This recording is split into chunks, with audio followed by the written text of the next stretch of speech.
자, 역대상 17장 18절에서 25절. 주께서 주의 종에게 베푸신 종기에 대하여 다윗이 다시 무슨 말씀을 하오리이까? 주께서는 주의 종을 아시나이다. 여호와여, 주께서 주의 종을 위하여 주의 뜻대로 이 모든 큰일을 행하사 이 모든 큰일을 알게 하셨나이다.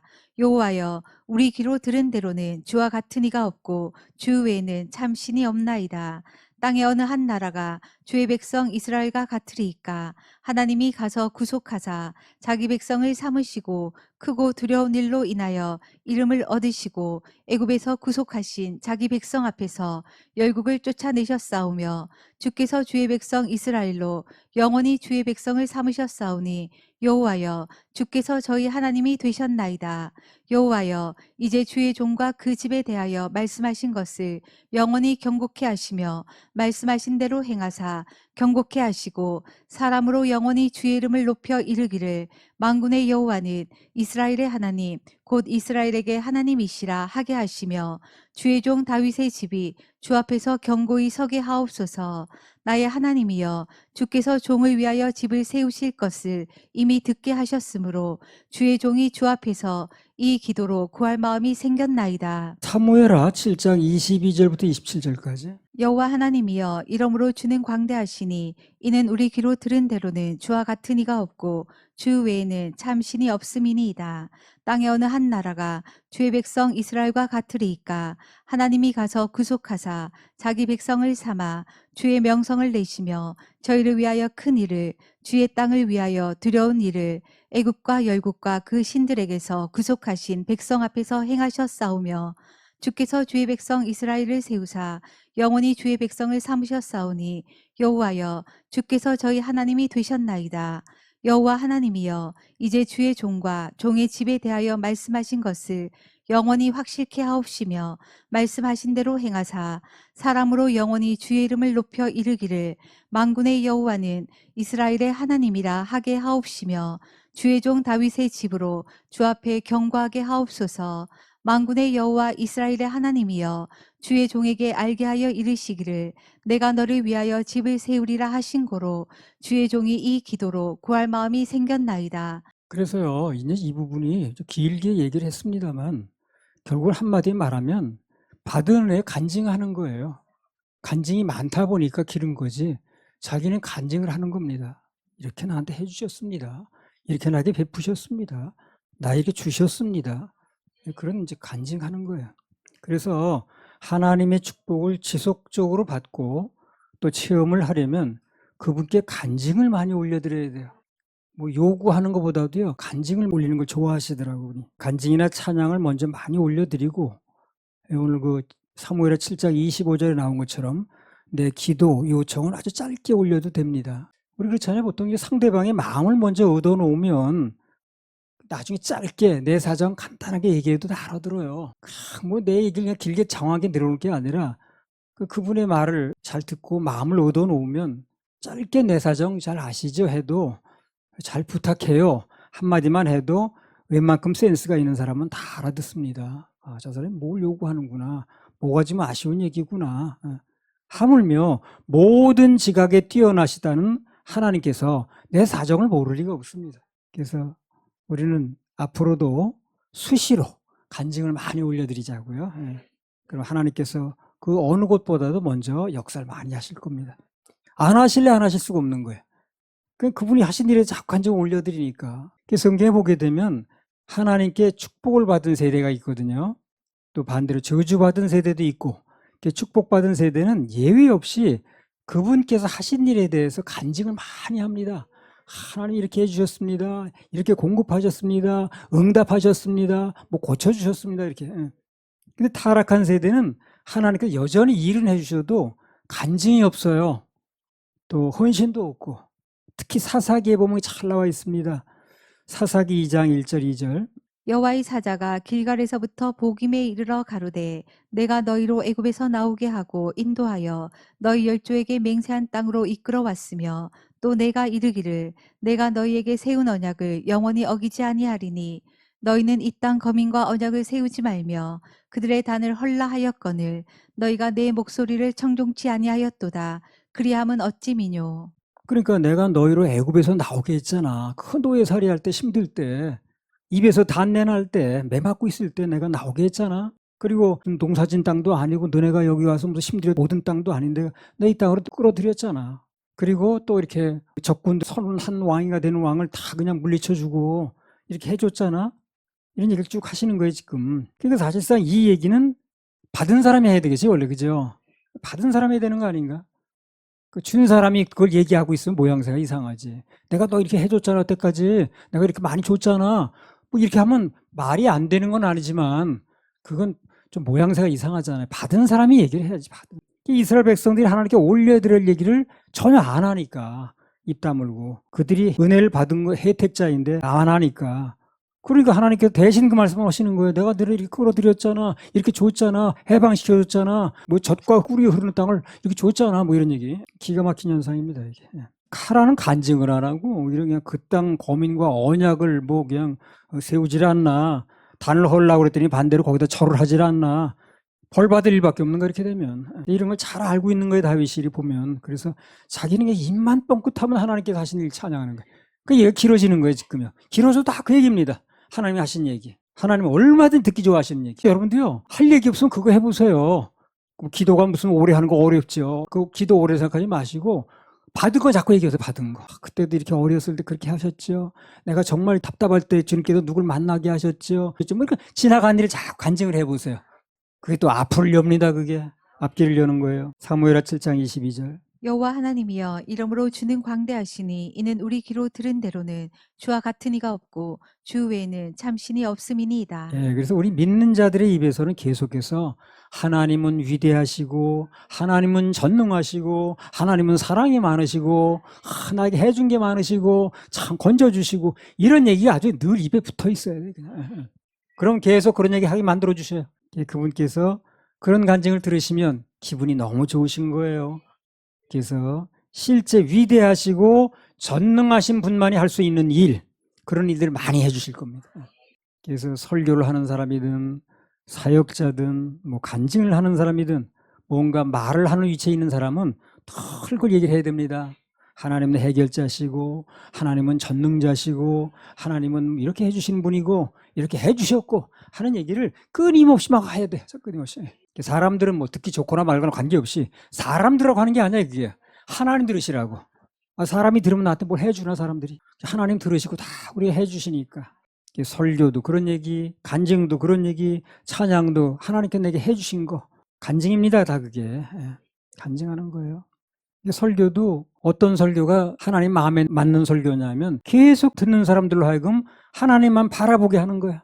사람 바라보지 말고 환경 바라보지 말고 하나님 바라보게 만드는 거예요. 그분에게만 마음을 몰아들이도록 하는 것입니다. 그러면 그 설교는 하나님이 기뻐하시는 설교가 되는 거예요. 자꾸 자기 바라보게 하고 자기 환경 바라보게 하고 형편에 빠지게 하고 이런 설교는 잘하는 게 아니에요. 자살하면 지옥 가. 그 전형적으로 자기를 바라보게 하는 거지. 네가 어떻게 하느냐에 따라 된다 안 된다 하는 얘기니까. 하나님이 다 하셨습니다. 그럼 하나님 바라보는 건데 네가 어떻게 하면 안 돼. 그러면 자기 바라보는 거 아니에요. 그래 그건 잘못된 거예요. 근본적으로. 설교 자체가 방향을 잘못 잡은 겁니다. 모든 설교는 모든 말씀은 다 하나님 바라보게 만드는 거예요. 그래서 아무 소망이 없는 가운데 있어도 형편이 아무리 안 좋아도 주님 바라보는 마음이 생기게끔. 그러면 오늘 설교 잘 된 겁니다. 하나님 기뻐하시는 설교가 되는 거예요. 죄도 그렇잖아요. 모든 죄는 다 예수님이 십자가에서 해결하셨다. 모든 죄는 십자가 다 해결하셨기 때문에 우린 지옥 갈 일이 없다. 이렇게 해서 하나님의 은혜를 바라보게 만들어야지. 자꾸 네가 뭘 하면 안 돼. 그런 문제는 큰 죄야. 뭐 해가지고 자기를 바라보게 만드는 건 그거는 하나님 기뻐하시는 설교가 아닐 뿐더러 되는 일도 없어. 이렇게 되면요. 사무엘하 7장 27절에서 29절. 만군의 여호와 이스라엘의 하나님이여 주의 종에게 알게 하여 이르시기를 내가 너를 위하여 집을 세우리라 하신 고로 주의 종이 이 기도로 구할 마음이 생겼나이다. 주 여호와여 오직 주는 하나님이시며 말씀이 참되시니이다. 주께서 이 좋은 것으로 종에게 허락하셨사오니 이제 청컨대 종의 집에 복을 주사 주 앞에 영원히 있게 하옵소서. 주 여호와께서 말씀하셨사오니 주의 은혜로 종의 집이 영원히 복을 받게 하옵소서 하니라. 그러니까 주 여호와께서 말씀을 먼저 하셨사오니 주의 은혜로 종의 집이 영원히 복을 받게 하옵소서. 먼저 약속을 받는 거예요. 그리고 약속을 주장하는 것입니다. 하나님께 말씀하셨지 않습니까? 이 종에게 감동 주셨잖아요. 예. 그리고 그 부분에 대해서 집중적으로 기도하는 거예요. 먼저 받은 말씀이 있어야 되겠죠. 받은 말씀이 있으니 들어야 되겠죠. 봐야 되겠죠. 그리고 그 받은 말씀 약속을 부여잡고 집중적으로 기도를 하는 것입니다. 그냥 허공에다가 하는 게 아니에요. 뜬구름 잡기 식으로 하는 게 아닙니다. 이 기도는 먼저 약속을 받고 그것에 대해서 하는 것이 순서입니다. 그 달라고 기도해도 절대 잘못된 게 아니에요. 먼저 약속을 받았으니까. 그분이 내게 약속을 해주셨으니까. 그 약속한 것을 구하는 건 믿음입니다. 절대 기복신앙이 아니에요. 약속도 받은 적도 없는데 그렇게 해준다고 한 적도 없는데 그럼 달라고 이건 기복신앙이에요. 그러나 그분이 말씀하신 걸 우리가 구하는 것은 약속을 우리가 믿는 믿음입니다. 그건 달라요. 그냥 다릅니다. 할렐루야. 우리 하나님 박수 올려드려요. 중요한 메시지가 하나 있어요. 역대상 17장 마지막에. 이 말씀의 핵심 결론일 수도 있어요. 역대상 17장에. 그 역대상 17장 27절 한번 읽어보세요. 이제 주께서 종의 집에 복을 주사 주 앞에 영원히 두시기를 기뻐하시나이다. 여호와여 주께서 복을 주셨사오니 이 복을 영원히 누리리이다 하니라. 사무엘하 7장 29절 똑같은 건데 같이 한번 읽어보세요. 사무엘하 7장 29절. 이제 청컨대 종의 집에 복을 주사 주 앞에 영원히 있게 하옵소서. 주 여호와께서 말씀하셨사오니 주의 은혜로 종의 집이 영원히 복을 받게 하옵소서 하니라. 영원히 복을 누리게 해달라고 그랬죠. 그죠? 예. 이제 청컨대 종의 집에 복을 주사 주 앞에 영원히 있게 하옵소서. 주 여호와께서 말씀하셨사오니 주의 은혜로 종의 집이 영원히 복을 받게 하옵소서 하니라. 예. 그러니까 하나님 앞에서 가장 큰 복이 뭐냐? 뭐니 해도 주 앞에서 영원히 거하는 겁니다. 주의 전에 영원히 거하는 거예요. 그거보다 큰 복은 없습니다. 사천에 여기 나와서 야 주의 전에 영원히 거할 거 생각하니까 너무 감사한 거예요. 지옥 가서 영벌 받을 인생이었는데 참 예수님의 은혜로 천국 가서 영원히 그분과 함께 있게 됐다는 거 너무 감사하죠. 예. 주의 전을 사모하는 마음, 주의 전에서 주님과 영원히 함께 있게 됐다는 이 약속을 가지고 확신을 가지고 살 수 있다면 가장 좋은 거예요. 이 핵심이 그겁니다. 바로 여러 가지 복을 받고 한 얘기, 뭐 땅에서 복을 받고 한 얘기 뭐만 나왔습니다만 가장 핵심은 그거예요. 마지막에 주의 집에 영원히 거하는 거, 이게 가장 큰 복 아니겠습니까? 그러면 땅에서 뭐 그냥 여러 가지 뭐 좋은 일이 있었고 해본들 주의 집에 영원히 거할 수 없으면 그 사람은 실패한 인생이죠. 기도가 그게 나와야 되는 거예요. 주의 집에 영원히 거할 수 있다는 거예요. 누구든 인생이 마지막에 오게 되면 야 내가 이제 주의 집에 영원히 거하게 된다. 주와 함께 영원히 거하게 된다. 이 간증할 수 있으면 참 너무너무 좋죠. 시편 84편 10절. 주의 궁정에서 한 날이 다른 곳에서 첫날보다 나은즉 악인의 장막의 거함보다 내 하나님 문지기로 있는 것이 좋사오니. 그래요. 주의 궁정에서 한 날이 천국에서 한 날이 다른 곳에서 이 땅에서 첫날보다 낫다는 거야. 악인의 장막의 거함보다 내 하나님 문지기로 있는 것이 좋사오니.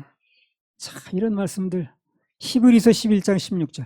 저희가 이제는 더 나은 본향을 사모하니 곧 하늘에 있는 것이라. 그러므로 하나님이 저희 하나님이라 일컬음 받으심을 부끄러워 아니하시고 저희를 위하여 한 성을 예비하셨느니라. 그래요. 더 나은 본향을 사모하니까 이 땅에서 고난이 있다선 쳐도 어려움이 있어도 다 이길 수 있었다는 거예요. 그 원동력이 힘이 어디서 나왔냐면 더 나은 본향을 사모하는 거예요. 그 본향이 믿어지니 어차피 거기 갈 걸 생각하니. 그래서 더 나은 본향, 즉 천국에서 영원히 그분과 함께 사는 거, 여기에 모든 초점이 모아져야 됩니다. 그 초점이 거기 모아져야 돼요. 교회도 초점이 거기 모아져야 됩니다. 이 땅에서 뭐 잘 먹고 잘 사는 얘기를 아무리 해본들 그건 이 땅에서 끝나니까. 세월은 자꾸 가고 있어요. 그래서 세월과 관계없이 영원히 누리는 곳, 그곳에 대한 초점이 다 모아져야 됩니다. 그래야 이 땅에 이길 수 있고 가치관도 바뀔 수 있어요. 저희가 더 나은 본향을 사모하니, 이게 모든 것을 푸는 핵심 열쇠입니다. 더 나은 본향을 사모하니, 바로 이것 때문에 히브리서 11장에 나오는 모든 믿음의 선배들이 고난도 이길 수 있었고 핍박도 이길 수 있었고 환난도 이길 수 있었고 그리고 기꺼이 믿음의 길을 갔다는 겁니다. 힘이 뭐 어디서 나왔다고요? 더 좋은 본향, 모든 초점을 더 좋은 본향에 맞추라는 거, 이것이 역대상 17장의 마지막 메시지입니다. 그게 이제 강조점이에요. 할렐루야. 우리 하나님 박수 올려드려요. 역대상 18장 1절 2절. 이후에 다윗이 블레셋 사람을 쳐서 항복받고 블레셋 사람의 손에서 가드와 그 동네를 빼앗고 또 모압을 치매 모압 사람이 다윗의 종이 되어 조공을 바치니라. 그 역대상 18장은 사무엘하 8장하고 내용이 비슷합니다. 반복해서 기록을 해놓으셨어요. 그래서 이번 장도 사무엘하 8장하고 병행해서 말씀을 받도록 하겠습니다. 하나님이 중요하시다고 판단해서 적어 놓으신 거예요. 반복 항문. 우린 그대로 하면 됩니다. 예. 자, 여기 1절이면 이후에 그렇게 말씀이 나왔는데 이 말이 어디에 연결된 말인가 하는 걸 좀 알아야 됩니다. 역대상 17장에서 다윗이 자기 평생의 기도 제목이 거절됐죠. 그렇죠. 성전을 지어 바치겠다고 다 준비했는데 막상 의사 표현을 하니까 너에게 안 받겠다고 이렇게 나오니까 어려울 때죠. 다윗이 시험 들지 않고 계속해서 여호와의 전으로 가서 찬양을 하면서 예배 성공하는 장면이 나왔었죠. 그 이후에 어떻게 됐냐는 거예요. 그래서 그 이후에 성경은 늘 말하듯이 결과가 나와요. 그래서 좋아요. 선택하기가 좋은 거예요. 결과가 나와 있으니까. 결과가 안 나와 있으면 선택하기 어려운데 결과가 딱 나와 있으니까 선택하기 좋죠. 답이 나와 있으니까. 역대상 18장 1절이죠. 이후에 다윗이 블레셋 사람을 쳐서 항복받고 블레셋 사람의 손에서 가드와 그 동네를 빼앗고 또 모압을 치매 모압 사람이 다윗의 종이 되어 조공을 바치니라. 이게 다윗이 블레 사람을 쳐서 항복을 받고 영토가 넓어지고 전쟁에 승리하고 블레 사람의 손에서 가드와 그 동네를 빼앗고 또 모압을 쳤더니 모압 사람이 다윗의 종이 돼가지고 조공을 드리는 큰 승리가 왔다는 것입니다. 그래서 여기서 우리가 무슨 교훈을 얻을 수 있는가? 시험거리가 있을 때 꼭 한 번만 넘기면, 한 번만 잘 넘기면 그 다음부터는 탄탄대로가 열린다는 거예요. 큰 승리가 온다는 것입니다. 탄탄대로 큰 승리. 시험거리 누구나 있거든요. 살다 보면 각가지 종류의 다를 뿐이지 다 있습니다. 나름대로. 그거 한 번만 잘 넘기게 되면 반드시 탄탄대로가 열려요. 그리고 큰 승리가 오게 돼 있습니다. 이걸 다윗의 생애가 얘기해 주는 거지. 큰 시험거리가 오게 되면 생각 관리가 중요하거든요. 어떻게 생각을 해야 되냐면 이 시험거리만 넘기면 엄청난 큰 축복이 있겠구나. 큰 승리가 있겠구나. 이렇게 생각을 하면 됩니다. 성경이 답을 말하니까.